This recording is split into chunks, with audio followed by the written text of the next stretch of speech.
आज हम चर्चा करते हैं सामाजिक विचारकों में कार्ल मार्क्स की थ्योरी का, जिसमें वर्ग संघर्ष के सिद्धांत की बात करेंगे, चर्चा करेंगे। उसमें वर्ग संघर्ष से पहले कार्ल मार्क्स ने वर्ग क्या है उसके बारे में बताया कि वर्ग होता क्या चीज़ है, वर्ग किसे कहते हैं। तो उन्होंने डिफाइन किया है कि एक सामाजिक वर्ग ऐसे व्यक्तियों का समूह होता है जो व्यवसाय, धन और शिक्षा, जीवन यापन की विधियाँ, विचार, भावनाएं, उनकी मनोवृत्तियाँ और व्यवहार एक दूसरे को या एक दूसरे के समान होते हैं, अथवा इनमें से कुछ आधारों पर एक दूसरे से समानता अनुभव करते हुए अपने को एक समूह का सदस्य समझते हैं। तो ये इस प्रकार कार्ल मार्क्स ने बताया कि वर्ग संघर्ष से पहले वर्ग क्या होता है उसको हमारे को क्लियर होना चाहिए कि एक वर्ग किसे कह सकते हैं। अब उन्होंने बताया कि वर्ग की जो विशेषताएं होती हैं उनमें क्या क्या किन किन चीज़ों को अपन ऐड कर सकते हैं, किन किन विशेषताओं को अपन सम्मिलित कर सकते हैं। तो सबसे पहले कार्ल मार्क्स ने बताया कि समूह का जो उतार चढ़ाव है वो वर्ग में एक विशेषता देखने को मिलता है कि समाज में एक वर्ग की एक श्रेणी होती है जिसमें कुछ वर्ग ऊपर और कुछ वर्ग मध्यम और कुछ वर्ग निम्न स्थान पर होते हैं। उच्च वर्ग के लोग सामाजिक प्रतिष्ठा एवं शक्ति अन्य वर्गों की तुलना में सर्वाधिक होती है और उसके सदस्यों की संख्या भी बहुत कम होती है। निम्न वर्ग के सदस्यों की संख्या अधिक होती है। इसकी सामाजिक प्रतिष्ठा एवं शक्ति भी कम होती है तथा आर्थिक स्थिति कमज़ोर होने के कारण वे कई सुविधाओं को प्राप्त नहीं कर पाते हैं।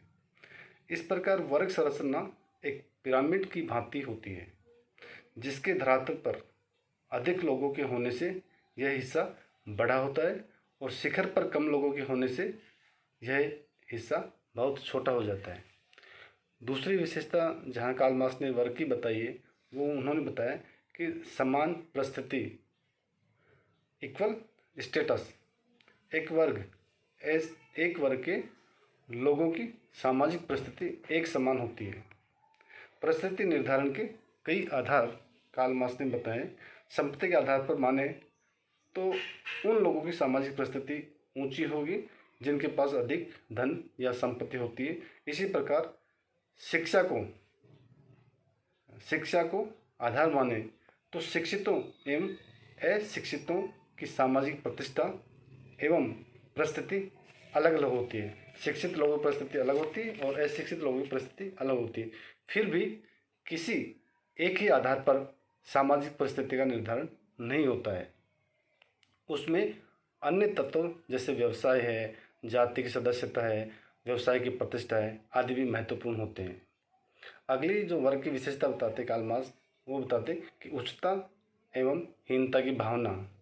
एक वर्ग के लोग दूसरे वर्ग के प्रति उच्चता या हीनता की भावना रखते हैं तथा अपने वर्ग के प्रति उनमें हम की भावना ज़्यादा मिलती है। शासक एवं संपन्न वर्गों के लोग शासित एवं गरीब वर्गों को अपने से हीन समझते हैं तथा निर्धन लोग धनी वर्ग को अपने से ऊंचा समझते हैं। अगली वर्ग की जो विशेषता कार्ल मार्क्स चर्चा करते हैं वो है वर्ग चेतना। वर्ग चेतना कैसे एक वर्ग में काम करती है वहाँ भी कार्ल मार्क्स ने अपने विचार रखे कि प्रत्येक वर्ग के लोगों में वर्ग चेतना पाई जाती है। प्रत्येक वर्ग की सामाजिक प्रतिष्ठा दूसरे से अलग होती है। उनमें उच्चता, निम्नता, समानता की भावनाएं पाई जाती है।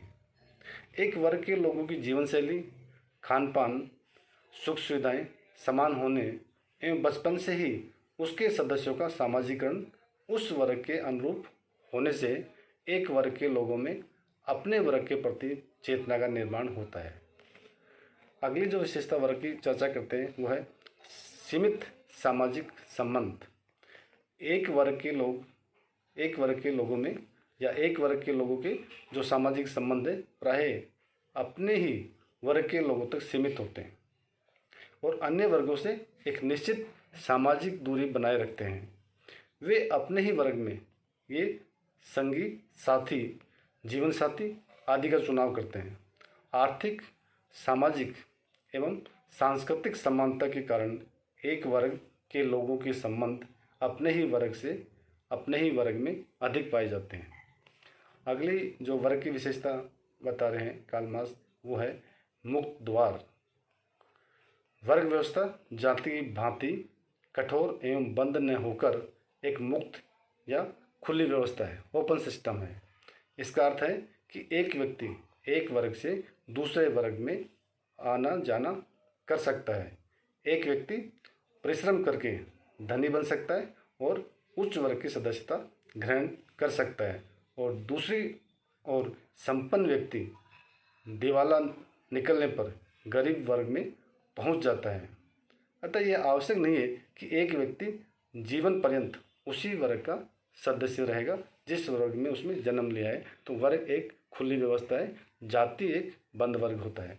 अगली जो विशेषता बताते हैं वर्ग की कार्ल मार्क्स, उसमें वो चर्चा करते हैं वर्ग की वस्तुपरक विशेषता।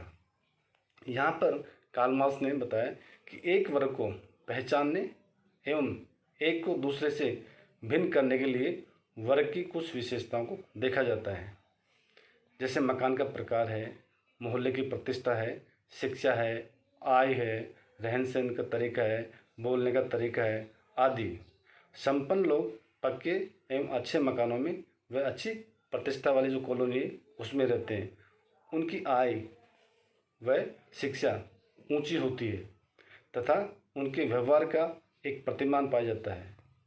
दूसरी तरफ निम्न वर्ग जो होता है या निम्न वर्ग के जो लोग हैं वो कच्चे मकानों में, गंदी बस्तियों में, झोंपड़ियों में आदि में रहते हैं। उनकी आय और शिक्षा कम होती है। इसी प्रकार इन बाह्य विशेषताओं को देखकर एक वर्ग की पहचान की जा सकती है।